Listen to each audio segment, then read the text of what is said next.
Dito makikita natin, pag hilaw pa siya, kulay green.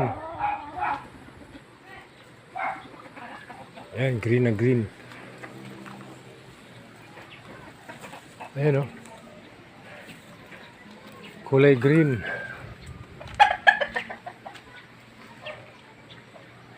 Kulay green talaga. Pero pag, sabi, pag nahinog na daw to, nagiging kulay yellow. At ang buto nito ay isa lang, nag-iisa, malaki. Kaya tinatawag nilang star apple. Anong tawag dito? Brazilian star apple. Pero ewan ko kung totoo. Sabi-sabi lang na ganun. Pero masarap. Masarap tong bunga na ito. Natikman ko rin eh. Makatas. May hinog na pero hindi pa masyado. Ayun, may hinog din sa konti.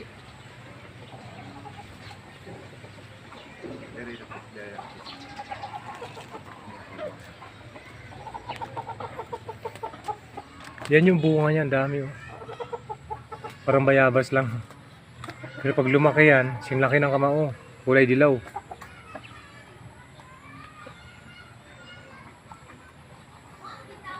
Sabi ng may-ari nito, maswerte ka daw ngayon kapag meron ka nito.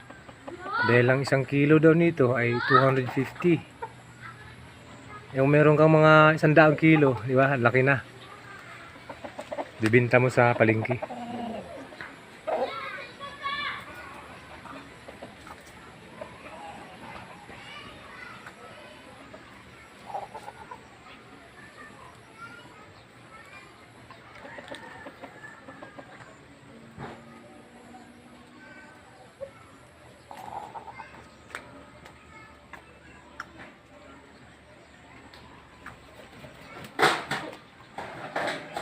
Yun lang guys, at maraming salamat sa inyo lahat.